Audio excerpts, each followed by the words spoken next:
नमस्कार दोस्तों, YouTube channel N universe 22 में आपका स्वागत है। आज हम इस वीडियो में आपके साथ डिस्कस करेंगे पर्ट और सीपीएम के बीच में क्या डिफरेंस होता है। पर्ट और सीपीएम अगर हम बात करें, ये प्रोजेक्ट मैनेजमेंट में प्रयोग होने वाले मोस्ट इम्पोर्टेंट मेथड्स हैं और इनके बारे में हम विस्तार पूर्वक डिस्कस करेंगे कि कैसे पर्ट और सीपीएम एक दूसरे से अलग होते हैं। तो सबसे पहले बात करते हैं कि पर्ट की फुल फॉर्म क्या होती है। पर्ट की फुल फॉर्म होती है program evaluation and review technique, और इसको project evaluation and review technique के नाम से भी जाना जाता है। अगर हम सीपीएम की बात करें, सीपीएम का मतलब होता है क्रिटिकल पाथ मेथड, और इसको हम सीपीए के द्वारा भी इंडिकेट किया जाता है। अगर हम बात करें, सीपीए का मतलब होता है क्रिटिकल पाथ एनालिसिस। अब बात करते हैं कि पर्ट और सीपीएम की शुरुआत कब हुई थी। वर्ष 1957 में यूनाइटेड स्टेट्स की जो नेवी है उसने यूएस नेवी के पोलरिस न्यूक्लियर सबमरीन प्रोजेक्ट को सपोर्ट करने के लिए पर्ट को डेवलप किया था। अगर हम बात करें सीपीएम की, सीपीएम को 1950 के दशक के आखिर में इसको मॉर्गन आर वाकर, जो कि ड्यूपोंट नामक जो अमेरिकन केमिकल कंपनी थी उसमें काम करता था, और जेम्स ई केली जो रेमिंगटन रैंड नामक अमेरिकन बिजनेस कंपनी में काम करता था, इन दोनों ने मिलकर सीपीएम को डेवलप किया था। तो बात करते हैं कि कैसे ये दोनों एक दूसरे से अलग हैं। पर्ट की बात करें तो पर्ट एक प्रकार से ये मेनली जो इसका जो इंटरेस्ट होता है, कह सकते हैं कि फोकस होता है, इसका स्टार्ट और कंप्लीशन ऑफ इवेंट के स्टार्ट पर और इवेंट के कंप्लीशन पे इसका मेनली फोकस रहता है, एक्टिविटी पे नहीं रहता। दूसरी बात, जो इवेंट के बीच में जो एक्टिविटीज़ होती हैं वो पर्ट के केस में स्पेसिफाई नहीं की जाती, और पर्ट में जो इवेंट होते हैं वो लॉजिकल सीक्वेंस में होते हैं। अगर हम सीपीएम की बात करें, सीपीएम के केस में जो नेटवर्क होता है वो इवेंट और एक्टिविटी से मिलकर बना होता है, और इसमें जो मेनली फोकस रहता है वो रहता है start and completion of activity. Event पर नहीं रहता, एक्टिविटी पे रहता है। तो इस प्रकार सीपीएम एक्टिविटी ओरिएंटेड है और पर्ट इवेंट ओरिएंटेड है। दूसरी बात, जो सीपीएम होता है इसमें जो हम एक्टिविटी को रिप्रेजेंट करते हैं वो एरो से रिप्रेजेंट किया जाता है, और जो इवेंट होते हैं उसको सर्कल से रिप्रेजेंट किया जाता है। सीपीएम के केस में जो एक्टिविटीज़ होती हैं वो लॉजिकल सीक्वेंस में होती हैं, जैसे हमने बात की पर्ट के केस में इवेंट लॉजिकल सीक्वेंस में होते हैं। उसके बाद अगर हम बात करें, जो पर्ट होता है ये बेसिकली एक टेक्निक है प्लानिंग की। दूसरा, इसमें हम कंट्रोल करते हैं टाइम को।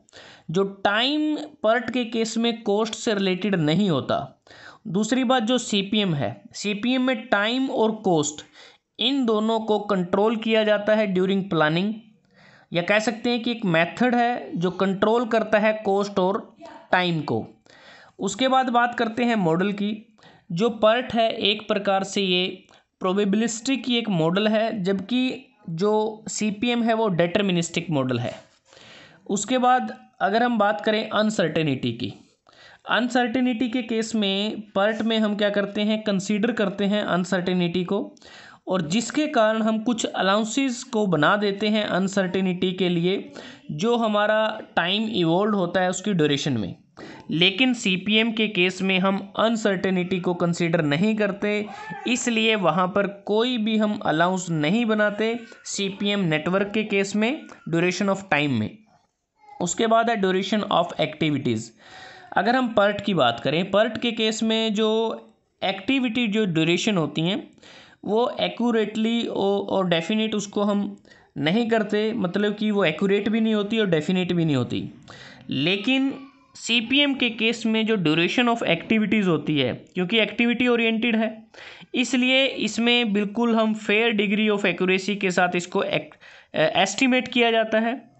और यही कारण है कि जो पर्ट इवेंट ओरिएंटेड है, यहाँ पर हम जो ड्यूरेशन ऑफ एक्टिविटी को एक्यूरेटली इसको हम नहीं एस्टिमेट करते। उसके बाद आता है नेचर ऑफ जॉब। अब जो नेचर ऑफ जॉब की अगर हम बात करें, पर्ट के केस में नॉन रिपीटिटिव होता है, जबकि जो सीपीएम होता है इसमें ये रिपीटिटिव होता है। मतलब कि ये इसका नेचर रहता है। नॉन रिपीटिटिव जो टाइप प्रोजेक्ट इस केस में होते हैं, जैसे अगर हम बात करें, इसमें हम अनप्रडिक्टेबल जो टास्क और एक्टिविटीज़ को इसमें ये उससे मिलकर बना होता है, जबकि जो सीपीएम होता है ये प्रेडिक्टेबल जो टास्क और एक्टिविटी ये उससे मिलकर बना होता है।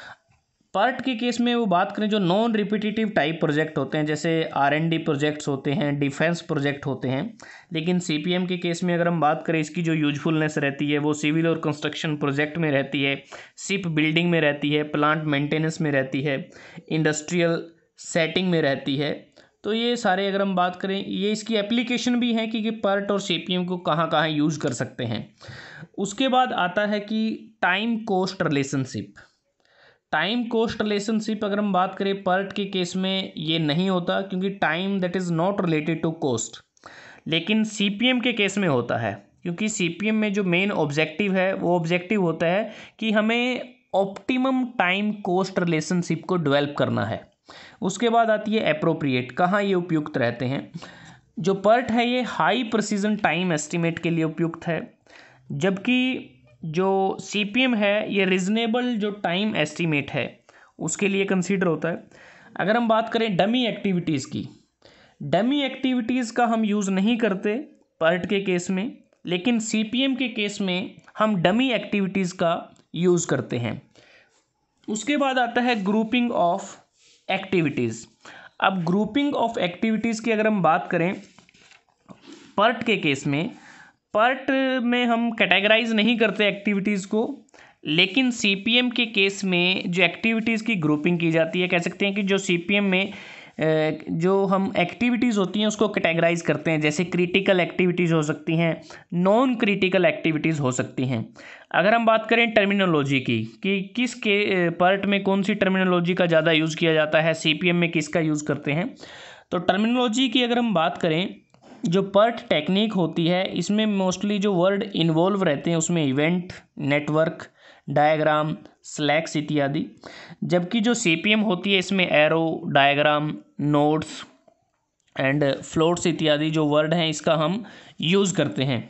इसके अलावा अगर हम बात करें कि जो एस्टीमेट होते हैं, एस्टीमेट में पर्ट के केस में हम 3 तरह का जो टाइम एस्टीमेट है उसको कंसिडर करते हैं। ये बेसिकली जो एक्सपेक्टेड जो टाइम होता है ईच एक्टिविटी का, वो बेसिकली जो expected time of each activity on the basis of 3 estimates time होते हैं, वो 3 होते हैं। एक होता है ऑप्टिमिस्टिक टाइम, दूसरा होता है मोस्ट लाइकली टाइम, और तीसरा होता है पेसिमिस्टिक टाइम। तो पर्ट के केस में 3 एस्टीमेट्स टाइम हम यूज़ करते हैं, लेकिन सीपीएम के केस में हमारा जो कैलकुलेशन टोटली जो बेस्ड होता है वो एक ही टाइम एस्टीमेट पे होता है, सिंगल टाइम एस्टीमेट, और जो प्रिसाइजली जिसको हम जानते हैं वो रहता है। तो दोस्तों आज हमने इस वीडियो में आपके साथ डिस्कस किया प्रोजेक्ट मैनेजमेंट के लिए उपयोग होने वाले महत्वपूर्ण जो मेथड हैं पार्ट और सीपीएम के बारे में। अगर आपको ये वीडियो अच्छा लगा आप इसको लाइक कर सकते हैं, शेयर कर सकते हैं अपने दोस्तों के साथ, स्टूडेंट्स के साथ, और NUnivers22 को सब्सक्राइब करना ना भूलें। जल्दी हाजिर होते हैं एक नए वीडियो के साथ, तब तक के लिए धन्यवाद। आपका दिन शुभ रहे।